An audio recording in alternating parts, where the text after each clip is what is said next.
They ruled empires. They commanded armies. Their names terrified nations. But none of that mattered in the end.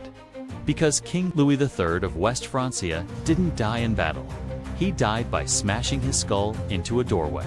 Emperor Basil I of Byzantium wasn't overthrown. He was dragged to death by a deer. King Edmund Ironside of England survived endless wars, only to be assassinated on a toilet. These aren't legends. They're not myths. They are the most shocking royal deaths in history. Louis III of West Francia never had time to grow into his crown. He was only 16 when power landed on his head. The kingdom will not fall. And the kingdom he inherited was already cracked. it. His parents' marriage had been secret, controversial, and politically dangerous. From the start, many believed Louis had no right to rule, to avoid civil war. Louis reached an uneasy agreement with his younger brother, Carloman II. They split the kingdom in two: north to Louis, south to Carloman. Two teenage kings trying to hold together a divided land then. In 881, the Vikings came. Norse raiders stormed through West Francia, burning villages and tearing the countryside apart. Instead of retreating, the brothers launched a fierce counterattack. Thousands of invaders were slaughtered. Against all odds, Louis and Carloman won. Louis became a hero almost overnight. Young, victorious, invincible. In 882, riding high on triumph, Louis chased a young woman on horseback. She fled into her father's house. Without slowing, without thinking, the king followed straight into a low wooden doorway. His head slammed into the beam. The impact fractured his skull. Louis III died instantly from the injury. 19 years old, a king defeated by a doorframe. Far to the east, Basil I of Byzantium had lived a life that defied belief. Born into poverty, captured and enslaved as a child, Basil clawed his way upward through strength and ambition.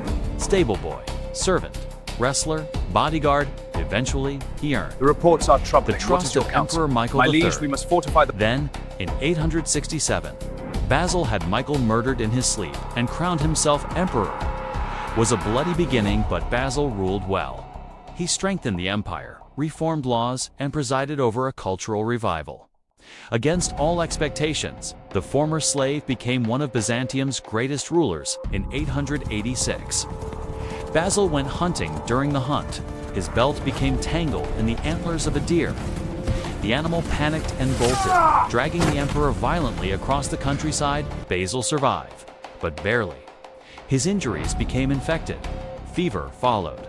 Days later, Basil I died from complications caused by being dragged by a deer and emperor, who rose from nothing, killed by a belt and an animal. In England, Edmund Ironside lived exactly as his name suggested.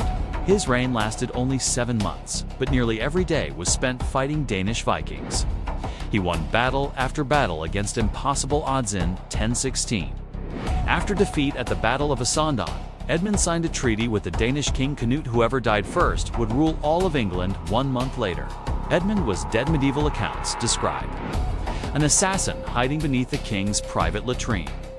When Edmund sat down, the blade struck upward. Edmund Ironside died from wounds inflicted on the toilet. Canute became king. Royal hunts were supposed to be displays of power and control for King William II of England. They became his end. In 1100, while hunting in the New Forest, an arrow pierced William's chest. Whether it was an accident or assassination remains unknown. What is certain is this: William II died almost instantly, and what happened next shocked the kingdom.